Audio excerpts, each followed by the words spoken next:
In diretta dall'Auditorium Merula a Roreto di Cherasco, On Stage, il live streaming che porta la musica dal vivo ovunque tu sia.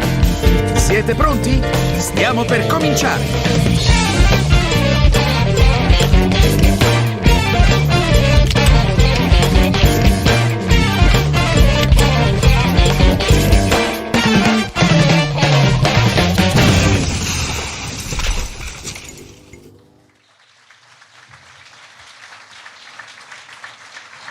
Welcome ladies and gentlemen, benvenuti signore e signori qui in teatro a Merula on Stage, benvenuto a chi ci segue da casa su Twitch, su Facebook e su YouTube, benvenuti a un appuntamento davvero speciale di Merula on Stage perché oggi abbiamo con noi un gigante della chitarra dal Canada e da tutto il mondo perché è sempre in tour, abbiamo Nick Johnston con una clinic per le chitarre Schecter. Un bel applauso per Nick. All right. Thank you very much. Thank you very much. Hi Nick, welcome. Thank you very much. I feel like I should be on a talk show right now, and there should be a couch up here and a host. Well, I'll be your host. I will not invading your space with couches or anything else. Yeah, Who's talking? Who's talking? Who's talking? I'm an right now? uncorporeal voice from the back. I'm Mark. We talked before. I was the guy with the cameras, and now I will be your host. So, welcome. You can talk to me like I'm your conscience or whatever. Where are you? It's like the Wizard of Oz. There's the man behind the curtain. Where are you? Back here, Nick. Oh, you're right there. Hey guys, how's it going? We're figuring it out. I'm just having my tea. About 20 minutes ago, I was laying down on the couch thinking I was going to be very, very sick. But I had this magical mixture of tea, and I'm feeling very good. Maybe there's some LSD in it. I'm not entirely sure. Welcome. Did you say a wish? Okay, so this is a pretty cool production. I've never been here before. I'm going to play a couple songs. We'll talk. Thanks to Gold Music and Schecter for having me out here. I didn't get to see the store yet, so hopefully afterwards I can poke around. But this is also the last clinic of the Italy portion of the tour. So this is very exciting. Made it through, and I'm going to play as many notes as I possibly can for you guys tonight. So think about your questions too. I'd love to hear anything you have to say. And there's no bad questions, except maybe... what pick do you use? That might be the only one that's a little bit lame. Okay, so I'm going to play some songs and we'll see what happens. Cool? Cool with us? All right. Once again, ladies and gentlemen, Nick Johnston, Gold Music, Schecter guitarist.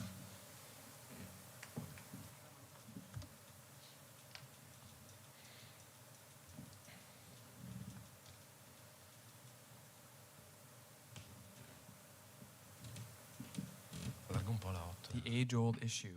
Where is a guitar pick? Give me 1 second. Ok, mentre Nick cerca il plettro perduto, noi vi ricordiamo che questo è un appuntamento di Gold Music per Schecter Guitars e che Nick sarà con noi anche al termine della clinic e quindi potrete parlare un po' con lui, farvi firmare cartoline che abbiamo messo su un tavolino apposito, farvi autografare una chitarra, comprare le chitarre signature che potete vedere anche in questo momento sul palco e ci sarà anche una piccola sorpresa legata a queste chitarre, quindi rimanete con noi sia voi in teatro che voi che ci seguite da casa perché c'è ancora molto molto da scoprire con Nick e con le chitarre Schecter.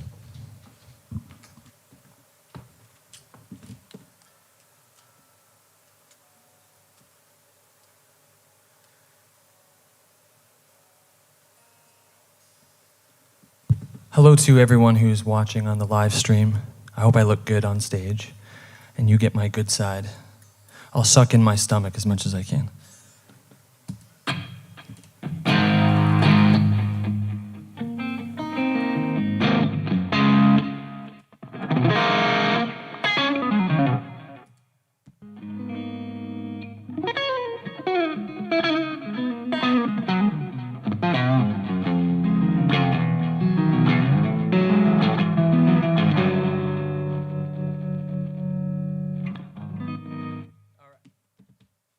Try something.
Thank you very much.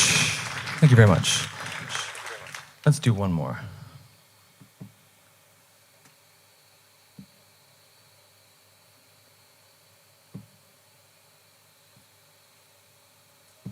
Here we go.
Nick Johnston for Schecter Guitars.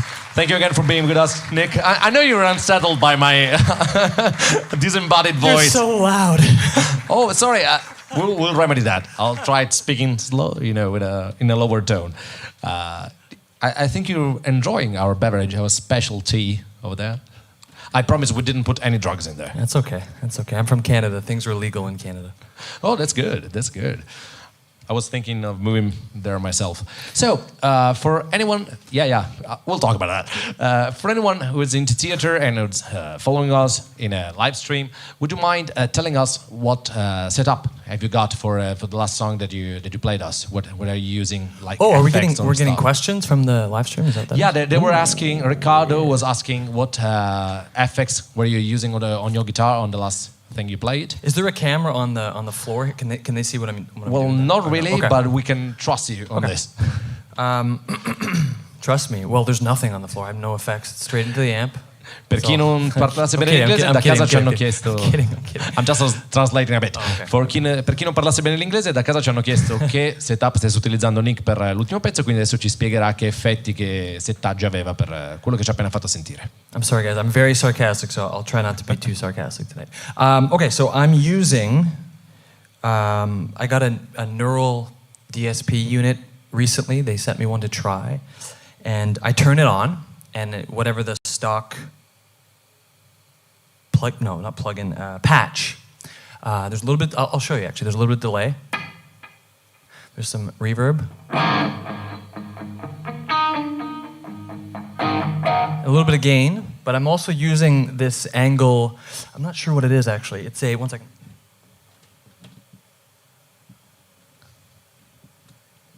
It's an iron ball. And it says special edition, so it's a very special amp. It's really cool. But then when I play it like this,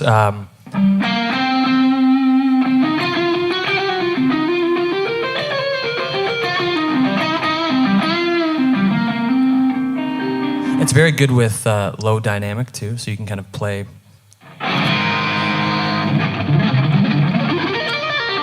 But also you can play.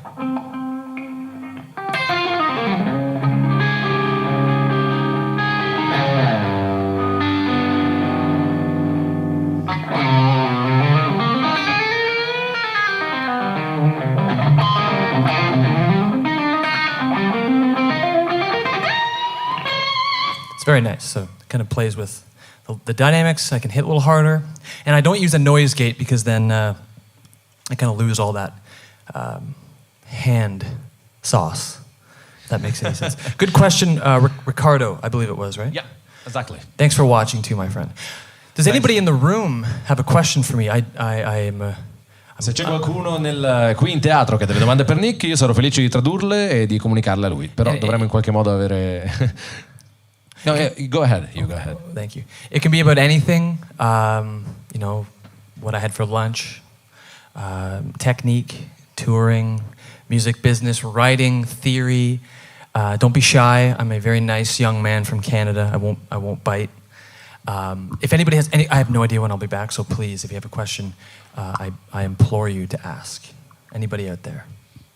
Want to translate that too? Or? Well, I'll be moving out of my booth, which is something I don't usually do, and I'm coming towards you. Yeah, this is the voice that was talking to you. Se c'è qualcuno che ha delle domande per Nick, saremo felici di accogliere qualsiasi richiesta. No, nessuna perplessità. Ok, c'è questo ragazzo in prima fila, io sto scattando. Ciao, qual è il tuo nome? Pierre. Ciao. Okay. Pierre, adesso ti farò una domanda. I wanted to ask you if you can tell us what are your main influences as guitarists or musicians in general? Sure. Because during the soundcheck we heard you play some Van Halen and stuff like that. They were spying on us. Or did I play? No, the first one. I started playing guitar because of my neighbor.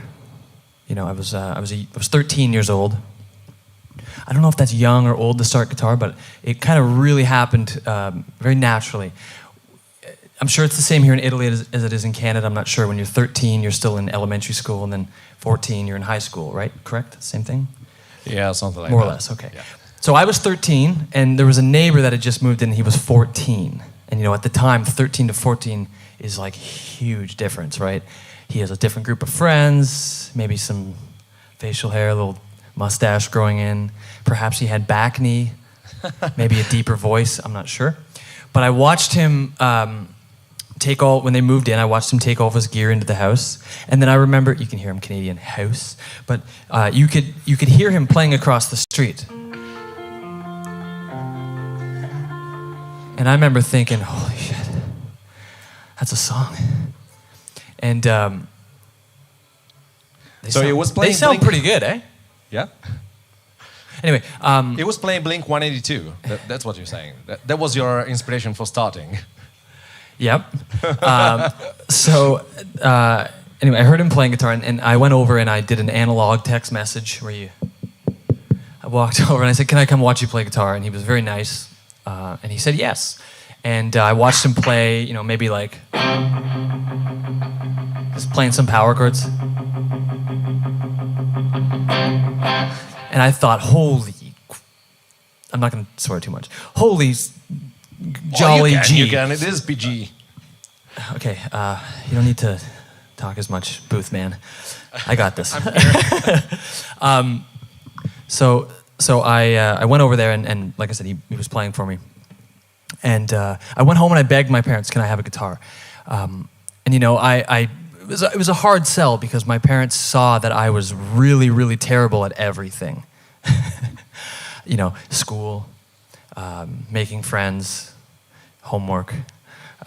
Even as a Canadian, the government sends you a certificate in the mail when you're born that you have to play hockey when you're born. I'm just kidding. But I even quit that. I quit hockey, and much to my parents' disappointment.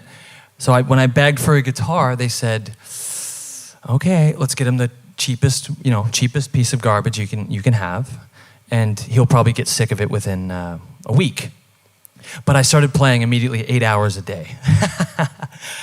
It was the most amazing. When you finally find a thing, and it just feels good. It connects, and just something. I don't know how else to explain it except when in the Matrix where Neo can finally say like, "I can see it. I can see the code. I can see it. I could see it. It made perfect sense, And I remember the first time I was able to stretch my hand out enough to play.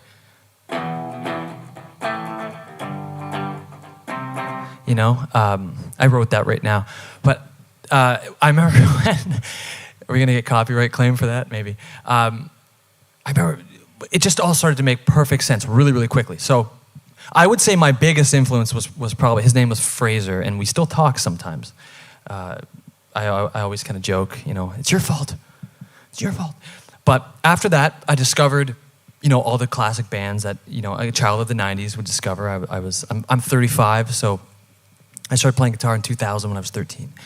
And the big music back then was your pop punks and the new metal, Papa Roach. Actually, it was the first place I ever saw Schecter. But then I discovered Metallica, and then I discovered this very, very weird Swedish man with a bizarre name, and I couldn't pronounce it until I heard in an interview how you pronounce it. I was calling him Injui until I found it was Yngwie.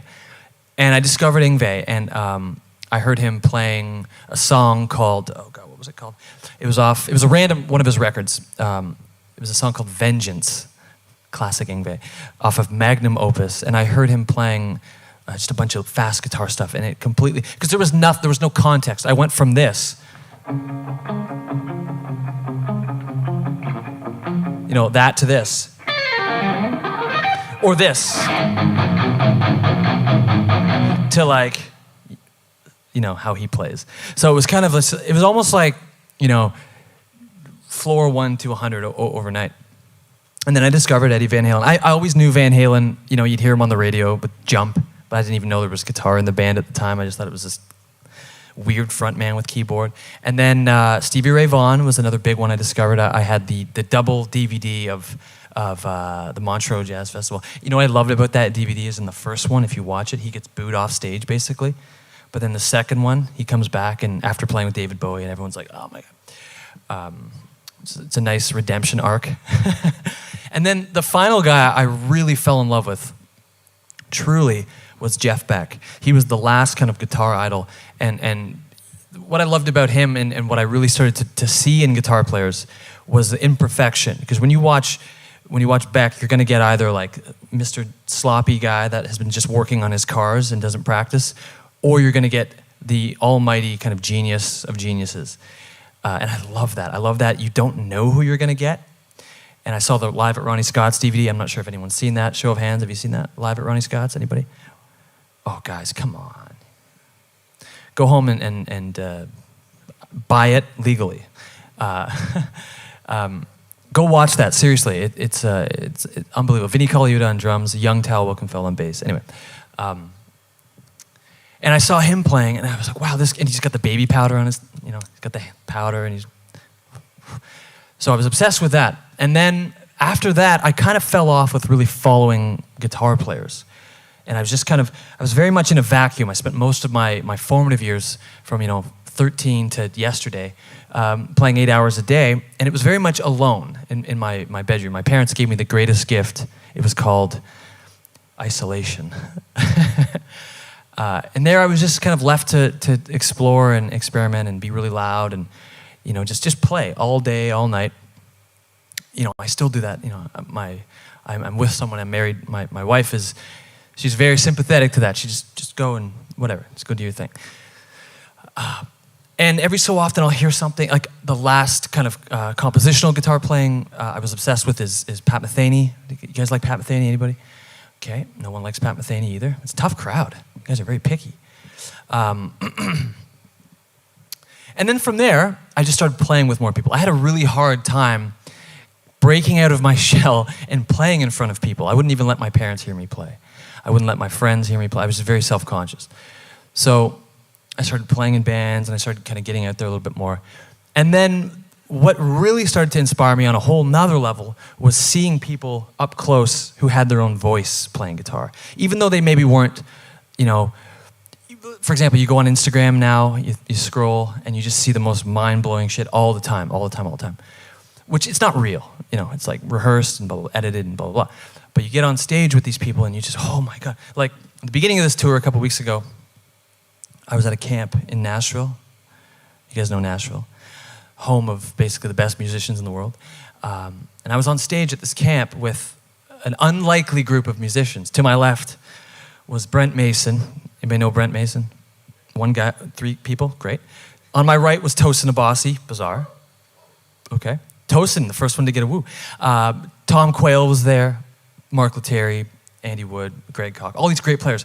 But the cool thing was everybody, although playing a guitar, everybody sounded completely different. And we were all playing in the same rig. It was sponsored by a specific amp brand, so we all had the same gear. But everybody sounded completely different. And that was far more inspiring than anything. Watching Tosin play a blues. I was like, all right, cool. That's pretty cool. Or doing a trade-off with Mark Lettieri over a Steely Dan song. I remember we finished that and we were like laughing, like, oh my God. I got chills even thinking about it. So it's that. It's now anybody who has sort of ground, just played so much and just beat the shit out of the instrument to the point where you can hear their personality on the guitar. That's the most inspiring thing. When you can get to that level where it's that person playing by one note. I think that's probably the most impossibly difficult thing you can do with an instrument. So that's what inspires me now. So when I hear that, I feel like my heart, like my heartbeat is in sync with their heartbeat. I'm like, I understand you. I know what you did. It's like when 2 guys that go to the gym see each other and they see the muscle, they're like, I know what you did. I know what you did. I mean, I don't understand that, but I know what it took for him to get that good, and I kind of sympathize with that, and I really understand that. It makes me happy. So I suppose identity is what I get inspired by now. Cool. Anybody else? Question? Follow up on that? Technique? Theory? Anything at all? Anybody? Yes, sir. You in the front. All right. Mr. Booth. With the microphone. Just Mr. give me a Booth. sec. Russian. John Wilkes Booth. Come on up. Hopefully no one is. Hopefully don't worry about it. Don't worry about it. I'm just being silly. Okay. Thank you. Hi. Ciao. Ciao. I have. I'm in your country, so I'm trying. You know. Yeah, it's fine. It's fine. You're doing good. And the first question is from the. I saw you the first time in Tortona 4 years ago. Wow. And you're still amazing, by the way. The first question is why you decided to cut your beard? Well, you were gorgeous with the beard. I don't know why you decided to cut it. And sorry. That's okay. I'll answer that if you want.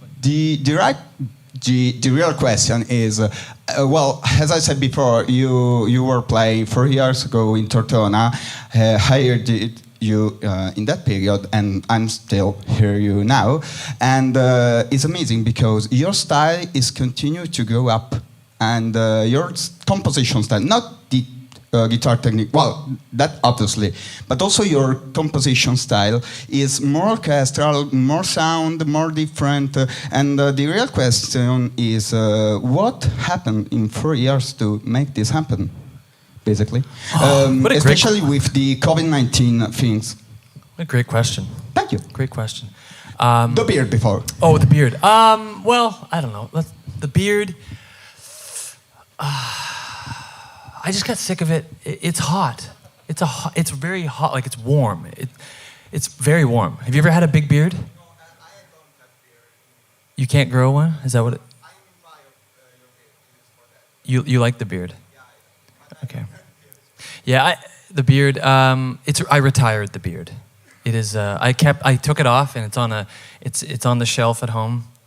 It's sitting. I bronzed it. It's at home on the shelf. You will never see the beard again. I'm sorry. To everyone out there who wants the beard, let's just take a moment of silence. 1 second.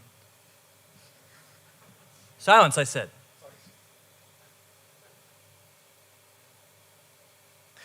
Okay, so what happened? Well, you know, over the pandemic, or even before the pandy, I was really getting into more piano playing. I played guitar so much, and I'd written enough music to where I was kind of, I hate to say this because I am a guitar player first, but I was getting a little bit bored with the instrument, a little bit frustrated with it because I was traveling so much, so much, and it was kind of, I suppose I was burning out a little bit.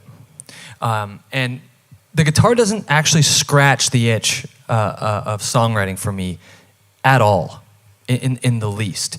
I think the last thing I really wrote on the guitar that I was super happy with was a riff from, what was it from? Probably Atomic Mind. I'm talking like 8 years ago. And it was just a really simple riff. It was, I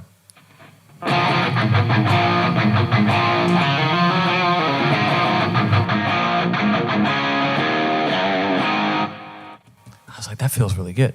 You know, a little bit like, you know, rock, kind of based.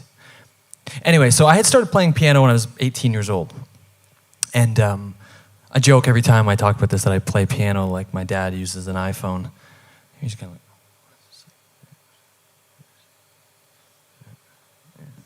that's my piano ability. So it's very, very, very technique-less. There's no technique. I can't shred on a piano. I'm left with just melody and harmony. That's all I have. Whereas this, I can kind of, all that stuff. I wanted to get away from that. So I just really, especially over the pandemic, I couldn't go anywhere. I couldn't do anything.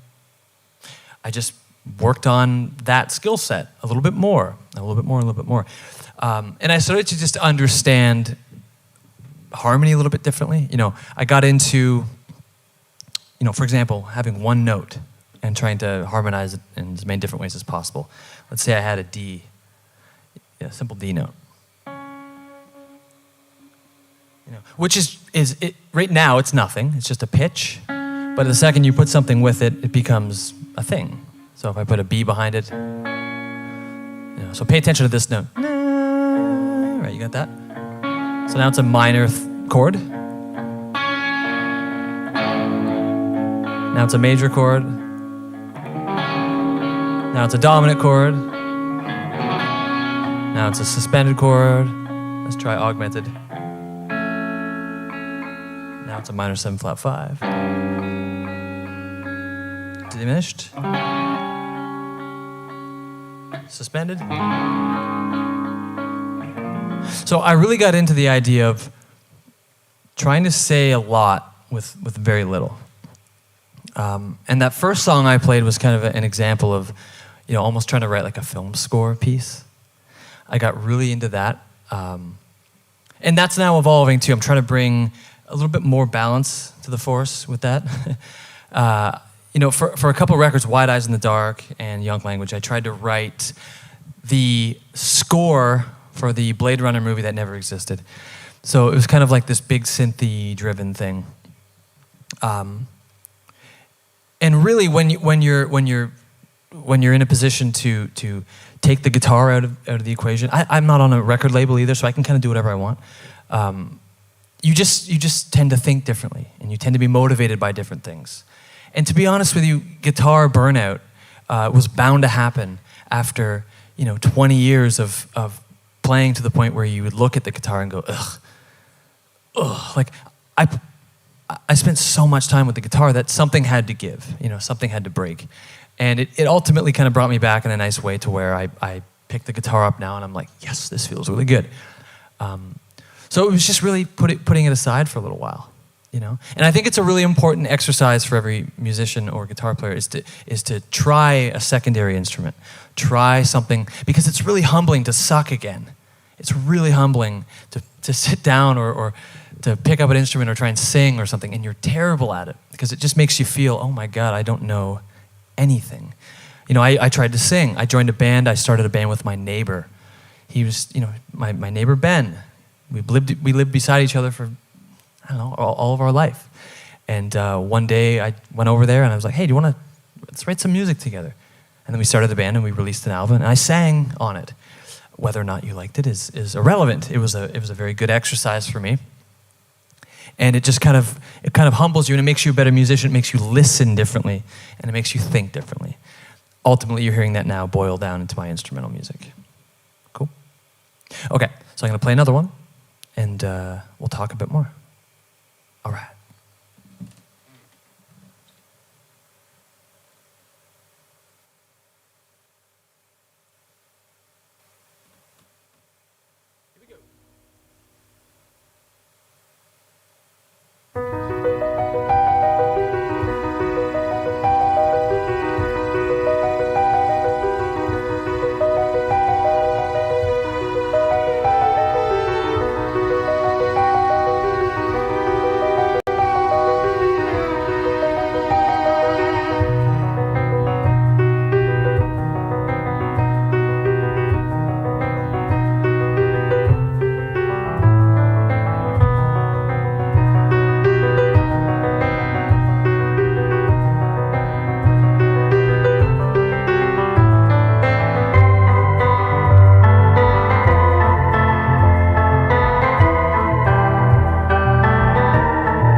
Thank you. I think I finally, at this point, what have we done?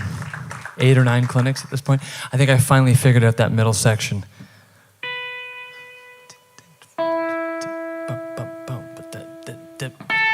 It's like 7, 9, it's like an 11. Anyway. Questions? Anybody? About anything at all? Anything. Please don't be shy. Don't be shy. Yes, sir. Here he comes. Here comes the booth man. You're getting your steps in today, Yeah, my exactly. friend. Keeping myself fit. So who had a question? This gentleman with the hard rock shirt on. Hello.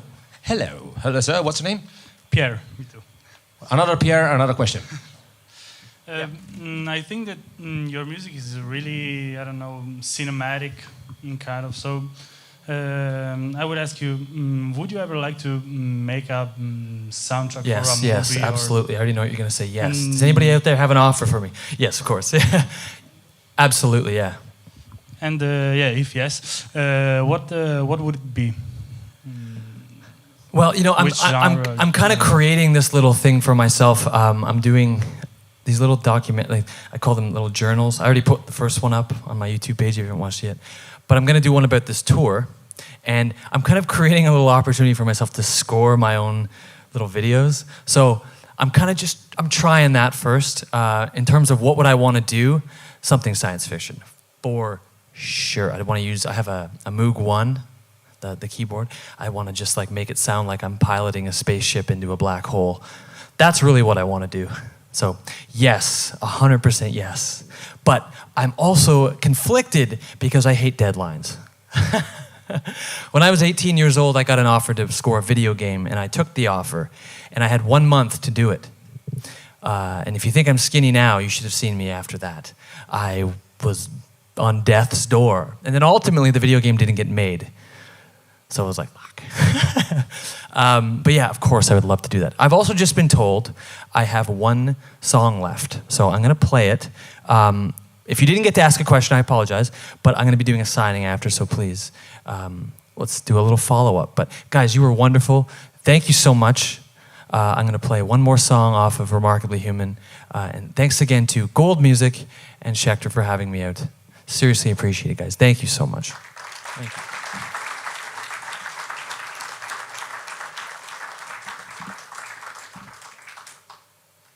Just make sure I'm in tune.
Thank you so much. Thank you. Okay, so I think we're going to do a thingy. I'm just going to pick one and sign it. Ooh. Ok, yeah. Okay. I'll explain for anyone following at home, e per chi non parlasse italiano farò anche una traduzione. Quindi la clinic vera e propria è finita, ma non è ancora finito l'appuntamento con Nick Johnston e Schecter Guitars, perché adesso la sorpresa di cui vi annunciavo all'inizio è che Nick sceglierà una delle 4 chitarre sul palco, il colore che lo ispira di più, e la firmerà per voi. E quindi potrete poi venire a acquistare le chitarre signature Schecter di Nick Johnston, compresa quella firmata. Quindi non perdete questa occasione, e per chi è qua in teatro ci sarà anche modo di scambiare qualche parola con Nick, fargli qualche domanda, farsi autografare delle cartoline a lato del palco appena finiremo la diretta. Intanto sembra che Nick abbia deciso, so he picked one. Yes, the light blue guitar has been autographed by Nick Johnston. Yeah! Thank you Nick, thank you for coming. Grazie Gold Music, grazie Schecter Guitars. Noi vi ricordiamo che l'appuntamento con Merula on Stage è questo sabato per un altro live. Questa clinic si conclude qui, invece per chi è in teatro c'è ancora l'occasione di parlare con Nick. Grazie a chi ci ha seguito anche da casa su Twitch, Facebook Live e YouTube. Grazie a tutti coloro che sono venuti qua in teatro per conoscere le chitarre Schecter e parlare un po' con Nick. E noi a questo punto vi salutiamo e vi diamo la buonanotte e vi auguriamo una buona settimana.